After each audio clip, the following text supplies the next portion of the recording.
Happy Woman Crush Wednesday, and welcome to episode 103 of Hashtag 15-Minute Conversations. My name is Alicia Huff, and I am your hostess. Thank you so much for listening today, and thank you to all of those that have gone to the website aliciahuff.com and listened to the episodes. But I do also want to let you know that we are on YouTube, so you can subscribe so that you get updates when there are new episodes. So please go ahead and find our YouTube channel. It's under Alicia Huff, and you can subscribe and you will get notifications when we get a new episode. Now that that's over with, I get to really talk about what we want to talk about, which is introducing you to the amazing woman that I'm sharing with you this week. This week, it is Soniqua Watson. And Soniqua is currently residing in Madison, Alabama. And I wish I could tell you all the wonderful things that I know about Soniqua, but on this episode, we will be talking about how she is being a mom and also being supportive to her child that is exceptional in football. And I'm an Alabama girl, so I love football naturally, and it's no surprise that Soniqua is also a football mom, and she spends her days encouraging her kids, who our daughter's also a dancer, so she does a lot, but I want to talk to her specifically about that part of her life. But thank you all so much for listening, and I will introduce you to Soniqua. Soniqua, we're starting the interview. Thank you so much for joining today. I really appreciate you agreeing to do this with me. And I do want to let you know that one of the things that I do admire about you is the fact that you are not only a mom, but you're a mom that supports the talents and the gifts of your kids, and you do this while you work, while you navigate life, while you're doing all the things that mom and women do in life, and you're being that solid support for your family. So first of all, I just want to say thank you. Thank you for being a woman crush on this Wednesday. Thank you. You're so welcome. So I want to ask you, especially start with your son, Edge. Can you kind of tell me about Edge and tell me about his gifts? Adrian, as everyone calls him, Edge. He's 16 years old. He's a junior at the James Clemens High School in Madison, Alabama. He's the starting left tackle. He's been playing football since the age of 6. Wow. He's always played up because, as you know, he's 16, but he is 6'4". Ooh. Whoa. Yeah. You have a man, girl. Yeah. He's 6'4", 285. He definitely didn't get that from me. He's a very smart and humble kid. I'm not just saying that because that's my baby, but he's very humble, and he loves football. Wow. So did he love football from an early age? Like, about what age did you notice that he was just really into it? He loves football. What's crazy, because his first 6-month pictures that we took, he actually has a football in it. So he has loved football, I think, since about the age of 2. Wow. He always had a ball in his hand. Wow. That's amazing. So, okay, so your part, of course, you play a big role in it because you're mom, and we all know moms are the neck that turns all the heads in the house. So, you know how that works, girl. But let's talk about you. How do you support and take on all the things that you're taking on? And of course, you have other kids as well that have gifts and talents. So how are you managing your home and doing everything that you need to do for them? Girl. Sometimes, it gets a little crazy around here, but like I tell, I have a colleague that asks me all the time, Vicky, how do you do it? I work 50 plus hours a week. I have 3 kids. Also, I just finished school. I'm a wife, but it's all about balance. Yeah. it's all about balance. Yeah. And no matter how tired I am after a long day of serving others, I always have to realize that my family needs me as well. Yeah. So what I do is, I even if I have to show up at games or school events, I might be full dressed in my black with my tennis shoes on, but I'm there. Right. And being present really matters. That is the first thing, being present. Yes, it does. And I try to give my kids just as much as I give others. Yeah. I don't ever want them to feel like I'm working too much, even though sometimes I do. I still make that time and balance everything for them, because Ed doesn't only just play football, but he does track and field as well. Wow. Okay. So with juggling the two sports, and then my daughter, she dances with a little dance team for a college, which is Alabama A&M. So, then my husband's a coach, so we're having to juggle a lot of things, but it's all about balance. It's definitely all about balance. It is, and we forget that balance sometimes, because I know even with me and my family and my son, even though I'm a single mom, people look at me and I do like a zillion things. I do a million things myself. So people are like, you were just doing this, or how are you teaching him this, or how are you doing that? I'm like, you just have to balance, and you have to weigh what's important. And there are these moments where my own son will tell me, and I love that he's vocal, and he'll be like, Mom, I just want to spend, some extra time with you. And I'll be like, bet, I drop everything. I don't care what it is. Everything is dropped. And I focus on him, because also, as much as there are deadlines, at the end of the day, it's the priorities too. You have to kind of balance and move and flow. And being a woman, that's one of our many gifts that God has given us, to be able to do all of these things and just move and flow into them and out of them. But my hat's off to you, because you are at track, you are at football, because I know track and football season are right back to back, because football fall, and then track is usually spring. So it comes like a few weeks after football. Wow. So he's going straight into it. So the whole school year, basically, you ripping and running and working and doing all of those things, and your daughter's dancing and doing cheerleading, and that's a full day just by itself. So my hat's off to you. And I know one of the things too, is there a such thing as a mom? Is there a such thing as being too involved? Do you feel like that's a possibility? I think you have to be involved. Yeah. But at the same token, at the same time, you have to allow the coaches to do their job. Also, as a parent, I support him, but I also know my role. Yeah. And you have to, I tell parents all the time, you have to watch the relationship that you have with coaches as well, because it can affect the way they handle your child in more ways than you know, like playing time or the way they treat them. I've never been the parent to be the sideline coach. I sit in the stands where I belong. And I see those.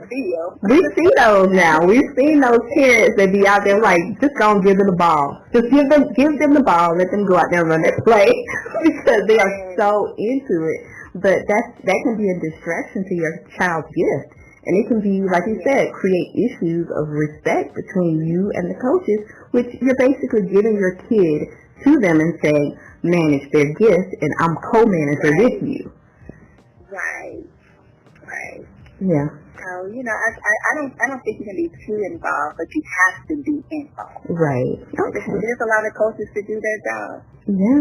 Yeah, it is. And I must say, Ed has been blessed enough to have some coaches that have his best interest. So it plays a big part in everything. Yeah. Have you ever had to check a coach? You don't have to go into much detail, but have you had those moments where you've had to be like, look, chill?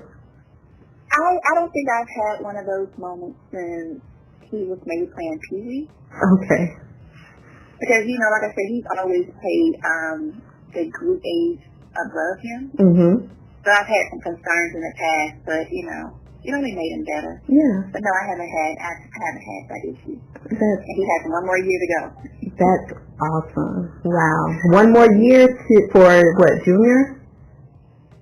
Yes, he'll be a senior next year. He actually graduates next December. So. Oh, wow. Okay.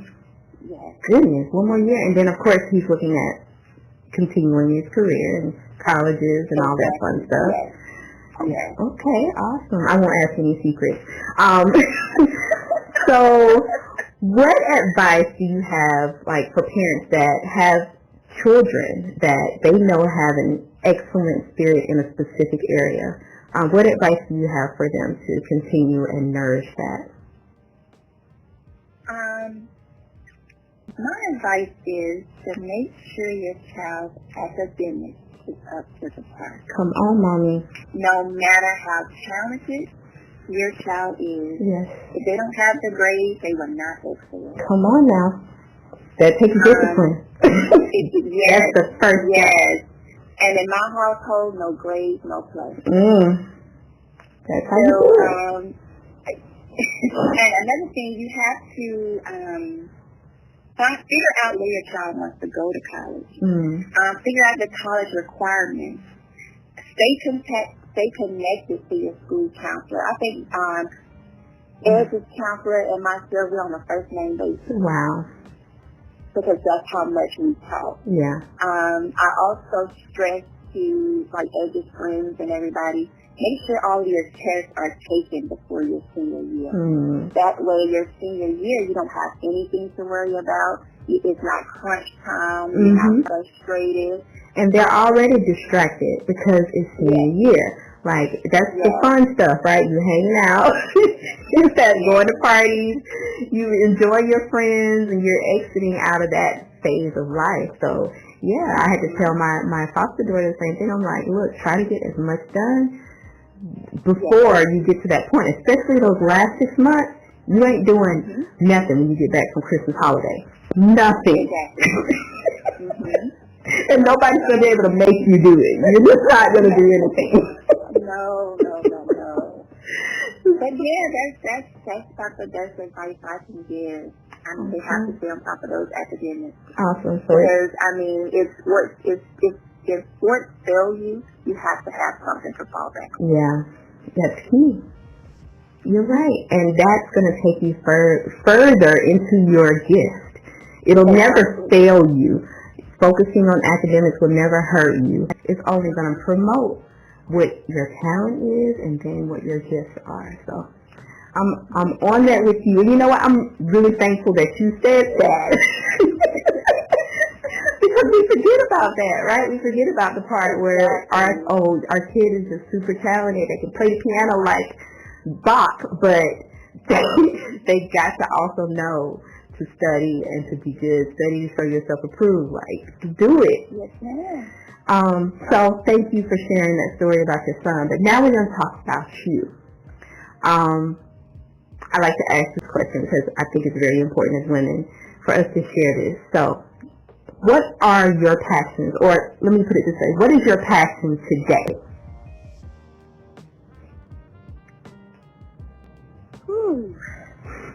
I would say, and I guess because I'm in a serving industry, my passion is actually serving. And it's not when I'm in the field serving bereaved families. I tell people all the time, I actually live by, if I can help somebody along the way, then my living should not be in vain. And that goes way beyond dealing with bereaved families. It goes beyond my family. If I'm in a store and I see an elderly person, I'm there to serve. Yeah. If I'm, I work with elderly people at the funeral home. I've been making sure they have, the Lysol, the disinfectant, so they won't have to go out and fight the crowd. Yeah. If I can go and call and say, hey, do you need anything? If we, in the world that we live today, if we could just help somebody. Come on. sometimes the small gesture goes a long way. It does. And in this crazy world that we're in, we need to help one another, be there for one another. Yeah. I grew up with my grandparents, and it took a village. Yeah. And I think we've gotten away from that village. Yeah, we have. You're right. And I just serving. I feel like I was put on this earth to serve. Amen. I love that. It's my passion.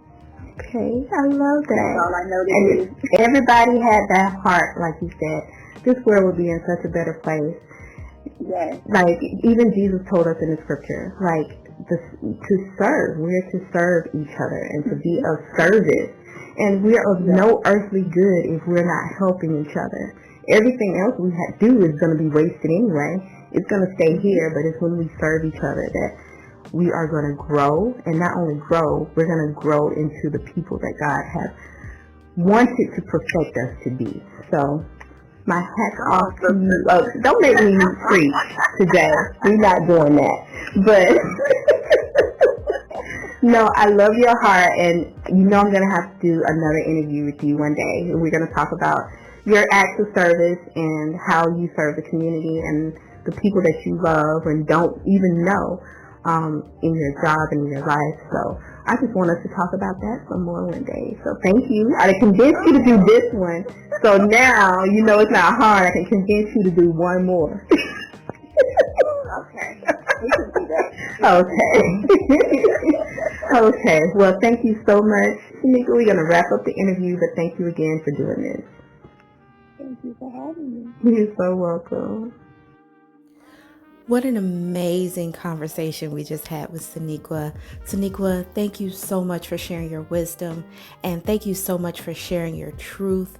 I know that it has blessed so many lives for them just to understand that we are all out here being parents, being women, and we're supporting our kids. And we're not just doing that, but we're doing that while we handle everything that comes at us through life. So thank you again for your voice. And I also want to say a huge congratulations to you because you have finished your schooling. That is no small task for you to have completed that on top of being a mom, being a wife, being a leader. Is just amazing. I admire you so much. Thank you for being a Woman Crush Wednesday and a Woman Crush every day. And thank you all so much for listening to episode 103 of Hashtag 15-Minute Conversations. We'll do this again next week. I'm looking forward to introducing all of these amazing women to you. So just hang in there and keep listening and be encouraged. Love you so much. Have a great day. Bye.